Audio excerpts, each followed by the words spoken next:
Bonjour, dans cette vidéo nous allons découvrir comment créer une base de travail en quelques clics et nous familiariser rapidement avec l'environnement de 4D.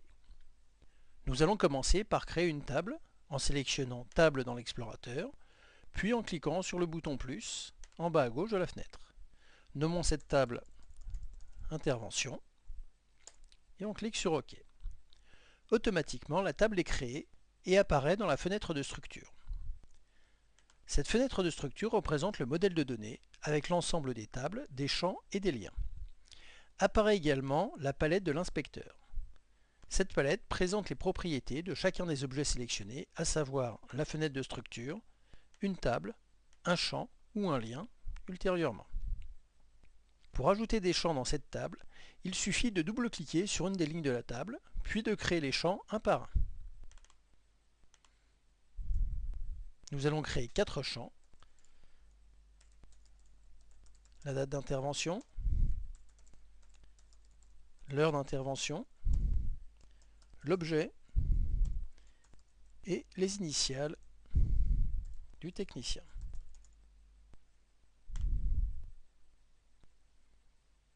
On peut déplacer la table en cliquant sur le titre et en la plaçant où on le souhaite, l'agrandir par le coin inférieur droit pour voir apparaître les champs. Une fois ces 4 champs créés, nous allons indiquer le type de chacun de ces champs, afin que 4D puisse effectuer les contrôles de validité nécessaires. La date sera de type date, l'heure de type heure, les deux autres champs de type alpha. Nous allons ajouter tout de suite des enregistrements dans cette table. Cliquez sur le menu Enregistrement, puis demandez Afficher la table courante. Sachant que nous n'avons pas encore créé de formulaire, 4D propose la création de formulaires automatiques pour la table courante ou pour toutes les tables que vous auriez créées. Cliquez sur Oui. L'affichage par défaut de 4D est un affichage en liste qui présente les données sous une forme tableur pour que vous puissiez rechercher, trier ou imprimer la sélection. Pour ajouter un enregistrement, cliquez sur le menu Enregistrement, puis choisissez Nouvel enregistrement. Il suffit de remplir chacun des champs, puis de valider en cliquant sur le bouton de validation.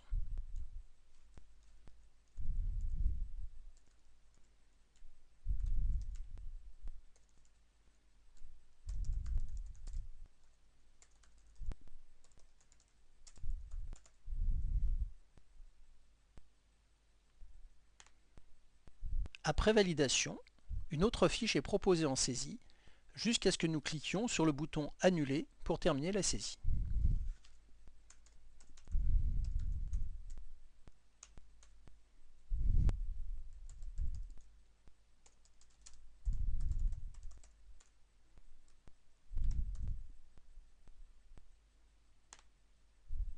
Lorsque la saisie est terminée, on clique sur Annuler et nous revenons donc à la présentation en liste. La liste contient l'ensemble des enregistrements créés. Cette petite palette permet ensuite de naviguer entre les différentes tables. Pour modifier un enregistrement, il suffit de double-cliquer dessus, d'effectuer les modifications et d'enregistrer. Si les modifications ne doivent pas être enregistrées, cliquez sur Annuler. Bien évidemment, la plupart du temps, vous disposerez de données déjà saisies, voire exportées à partir d'une autre base de données provenant de tableurs ou sous forme de fichiers texte. Après ce premier tour rapide, nous allons donc importer des données, ce qui nous permettra de découvrir très rapidement comment rechercher, trier et concevoir des états très facilement paramétrables. Pour importer des données, cliquez dans le menu Fichier, Importer du fichier.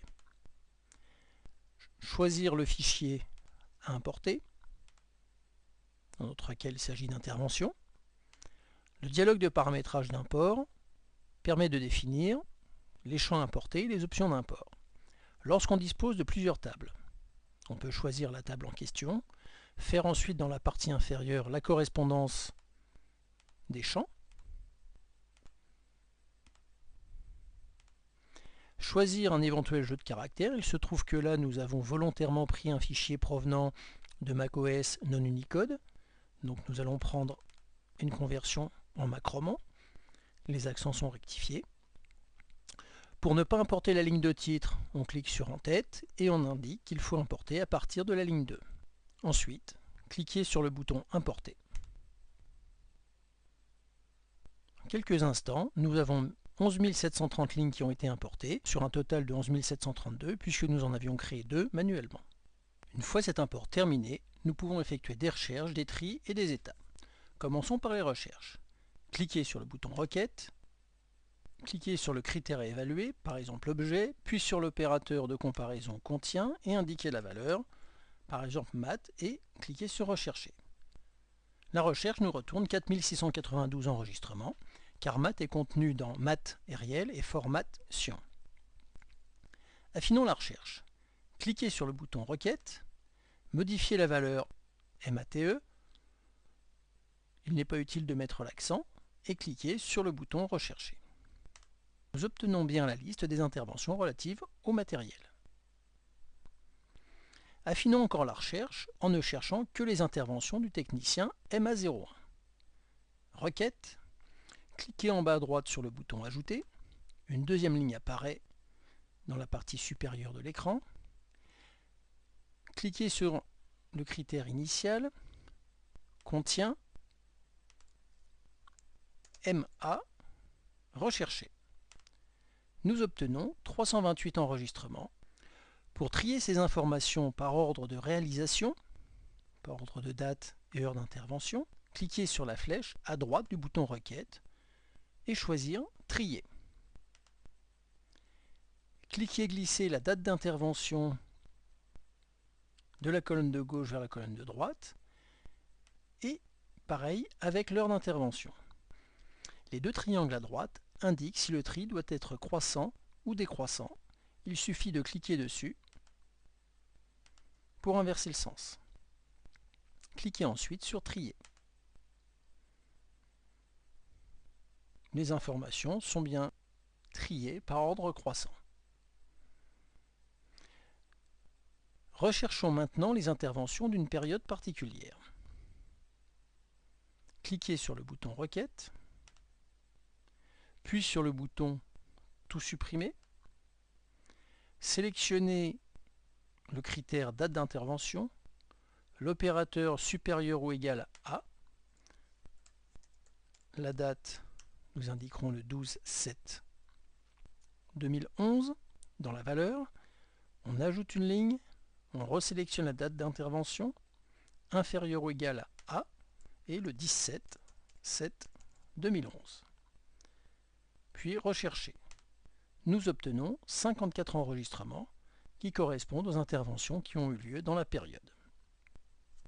Reprenons l'ensemble des interventions en choisissant Tout montrer dans le menu Enregistrement.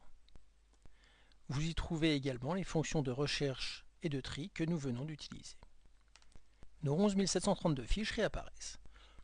Ce petit tour rapide nous a permis de voir la création et l'utilisation d'une base monotable en quelques clics.